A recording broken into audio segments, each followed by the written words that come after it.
इसको वेदन और अभ्यास, जो काम हम लोगों ने और आप लोगों ने स्कूल के अंदर बहुत ज्यादा करा। अब देखो स्कूल के अंदर जो हमारे टीचर थे, पता है वो क्या काम कराते थे? उन्होंने कहा चलो भाई आज हम पढ़ाएंगे आप लोगों को एडिशन पढ़ाएंगे, जोड़ पढ़ाएंगे। ये क्या लग रहा है पीछे से, क्या लग रहा है ठंडा? उन्होंने कहा भाई आज हम लोगों को एडिशन पढ़ाएंगे, ठीक है। उन्होंने कहा आज हम लोगों को आप लोगों को एडिशन पढ़ाएंगे, जोड़ पढ़ाएंगे। तो जोड़ उन्होंने हमें पढ़ा दिया, और जोड़ पढ़ाने के बाद फिर पता है क्या काम करा?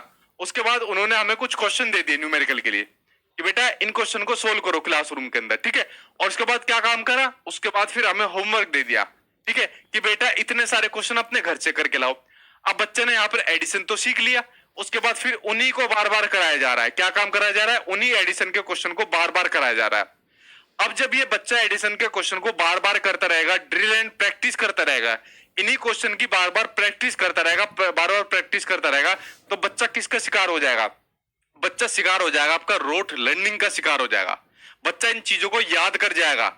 ये जो एडिशन के जो क्वेश्चन होते हैं ना, इनको बच्चा याद कर जाएगा, ठीक है। और बच्चों को क्या हमें चीजें याद करानी है? बच्चों को हमें चीजें याद नहीं करानी, बच्चों को हमें चीजें समझानी है। तो इसलिए ड्रिल एंड जो प्रैक्टिस होता है ना, उसको हमको नेगेटिव मानना है, ठीक है। ड्रिल एंड प्रैक्टिस को कहीं भी ऑप्शन में आपको दिखे काट देना। क्या करना? काट देना इसको, ठीक है।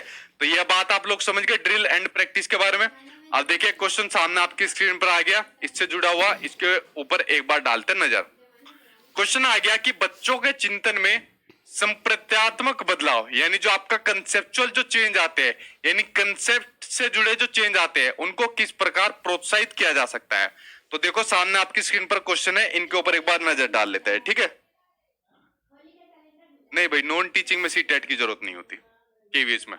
पहला है दंड का प्रयोग करके। देखो क्या आ गई? पनिशमेंट। तो बच्चों को आप पनिशमेंट तो कर ही नहीं सकते कि अगर तुझे कंसेप्ट में अगर मतलब चेंज करना है, बच्चों को कोई नया कंसेप्ट सिखाना है या कंसेप्ट में बदलाव करवाना है, तो बच्चों को पनिशमेंट करवा करवा के कर दी। कहते थे ना पहले वाले टीचर, बेटा ये वाली छड़ी देखिए ना, इसने अच्छों को सुधारा है। ये वाला डायलॉग सुना है आपने पहले वाले टीचर से? तो वो वाला भाई अब आप कुछ भी नहीं चलने वाला है ऐसे डायलॉग, ठीक है।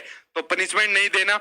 दूसरा है अलग अलग उदाहरण देकर और बच्चों को उनके तर्क खोजने के लिए कहकर। बिल्कुल सी बात है, बच्चों को आपको अलग अलग प्रकार के एक्सप्लेनेशन देने चाहिए, अलग अलग एग्जाम्पल देने चाहिए, अलग अलग पेडागोजिकल अप्रोच का यूज करना चाहिए, अलग अलग अपनी रणनीतियों का यूज करना चाहिए।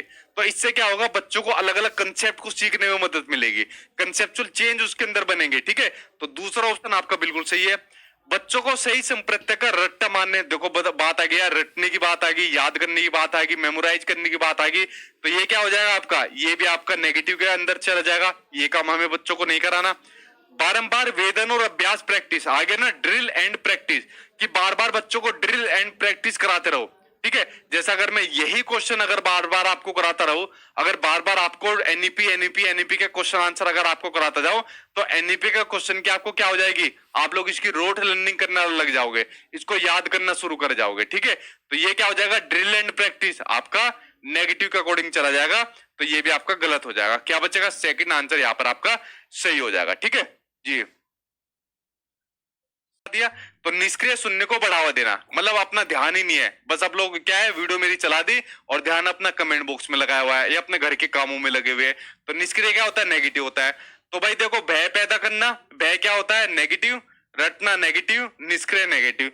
तो इससे तो सीधा ही आंसर आपका निकल गया क्या, कि बच्चों के पूर्व ज्ञान से संबंध जोड़ना, कि जो बच्चों को आप चीजें पढ़ा रहे हो, पढ़ाने से पहले उनके जो ज्ञान होती है, उनका नॉलेज होती है, उनका अनुभव होता है, उसको क्लासरूम में आप ऐड करके उसको पढ़ाइए। तो आंसर क्या हो जाएगा? फोर्थ आंसर यहाँ पर आपका सही हो जाएगा, ठीक।